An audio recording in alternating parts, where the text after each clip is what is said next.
Assalamualaikum warahmatullahi wabarakatuh. Perkenalkan, nama saya Dafar Simazaya, NRP 106. Saya akan mempresentasikan uji statistik. Jadi di sini ada deskriptif statistik. Deskriptif statistik sendiri merupakan sebuah proses analisis statistik yang berfokus kepada manajemen, penyajian, dan klasifikasi data. Dasar deskriptif statistik sendiri ada dua, yaitu penyajian numerik dan visualisasi data. Penyajian numerik ini disajikan menggunakan angka numerik agar data lebih sederhana dalam bentuk ukuran numerik. Lalu yang visualisasi data ini dengan menggunakan visual atau grafik sehingga lebih menarik dan mudah dipahami. Next. Selanjutnya itu pengukuran deskriptif statistik, yaitu terdapat dua jenis. Yang pertama itu ukuran pemusatan, dan yang kedua itu ukuran keragaman. Yang pertama yaitu ukuran pemusatan, terdapat 3 jenis, mean, median, dan modus. Mean sendiri yaitu merupakan sebuah rata-rata dari data yang dimiliki. Yang kedua itu median, yaitu nilai tengah dari sebuah data yang dimiliki. Dan yang terakhir modus itu nilai yang paling sering muncul dalam sekelompok data. Selanjutnya itu pengukuran deskriptif statistik dengan ukuran keragaman. Yang di sini ada 7 jenis. Yang pertama itu range, di mana merupakan selisih dari nilai terbesar dan nilai terendah. Lalu quartile range, di mana ada tiga jenis, yaitu Q1, Q2, dan Q3. Lalu untuk persentil sendiri, yaitu merupakan ukuran penyebaran yang membagi data menjadi 100 bagian sama besar. Lalu ada varian, yaitu untuk mengukur seberapa jauh datanya ini menyebar dari nilai rata-ratanya.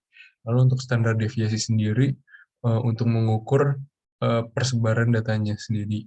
Lalu untuk skewness dan kurtosis sendiri ini untuk menentukan bentuk dari kurva dari data tersebut. Lalu untuk manfaat deskriptif statistik sendiri ini ada dua. Yang pertama itu memberikan gambaran dan deskripsi bagaimana informasi yang dimiliki data tersebut.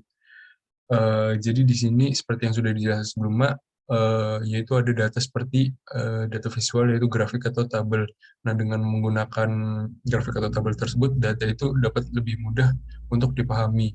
Dan juga seperti yang sudah dijelaskan tadi, itu ada data seperti ada perhitungan seperti mean, median, dan modus, dan lain-lain. Nah, dengan menggunakan istilah seperti itu dapat mempermudah menyimpulkan data nantinya. Lalu yang kedua itu menjelaskan karakteristik sebuah data. Jadi melalui deskriptif statistik akan dijelaskan karakteristik sebuah data. Dan dengan mengetahui karakteristik sebuah data tersebut, nanti ini dapat membantu peneliti untuk apa yang perlu dilakukan untuk analisisnya nanti. Seperti itu. Jadi buat deskriptif statistik sendiri ini dapat digunakan pada saat mengolah atau reduksi data dan saat menyajikan data. Lalu di sini ada analisis bivariate. Jadi analisis bivariate yaitu analisis yang digunakan untuk mengetahui hubungan antara dua variabel. Terdapat dua jenis, yaitu analisis deskriptif, di mana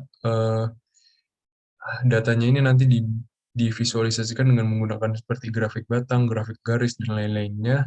Lalu di sini ada analisis inferensial, di mana dengan menggunakan analisis inferensial ini nanti dapat diambil kesimpulan yang valid dalam pengujian dua variabel.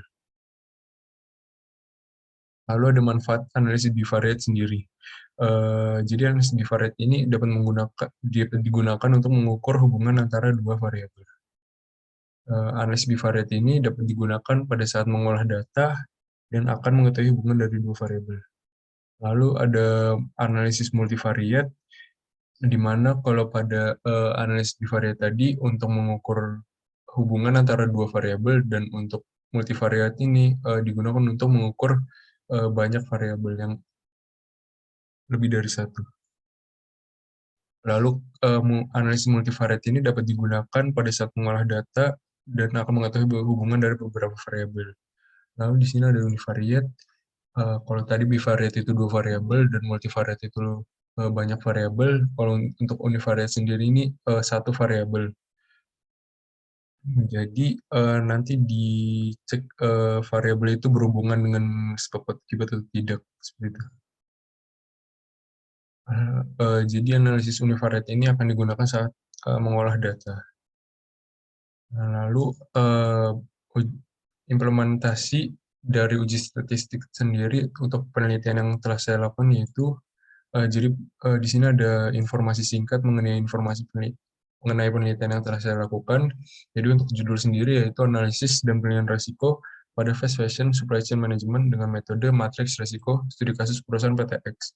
Rumusan masalah sendiri yaitu yang pertama, apa saja risiko yang dapat ditimbulkan pada fast fashion supply chain management pada PTX, lalu bagaimana nilai risiko pada perusahaan PTX tersebut. Tujuan penelitiannya yaitu untuk mengetahui risiko dan menilai tingkat risiko berdasarkan tingkat kemungkinan dan dampak yang dihasilkan oleh risiko tersebut pada fast fashion supply chain management perusahaan PTX. Lalu di sini terdapat 3 variabel penelitian. Yang pertama variabel independen, yaitu manajemen risiko, variabel dependennya fast fashion supply chain management, dan variabel moderasi, yaitu metode matriks risiko.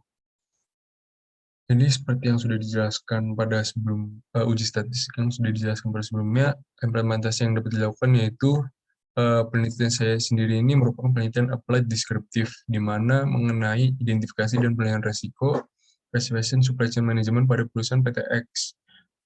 Metode penelitian yang akan saya gunakan yaitu mixed method, di mana menggunakan metode kualitatif dan kuantitatif. Untuk kuantitatif sendiri yaitu menggunakan kuesioner untuk penilaian risiko. Nah, dan uji statistik yang dapat digunakan untuk metode kuantitatif sendiri yaitu descriptive statistik, yaitu untuk mengidentifikasi jika terdapat data outlier atau data dengan nilai ekstrim yang dapat mengganggu penelitian. Lalu penelitian ini juga akan menggunakan analisis multivariate karena terdapat beberapa variabel yang ingin diketahui hubungannya.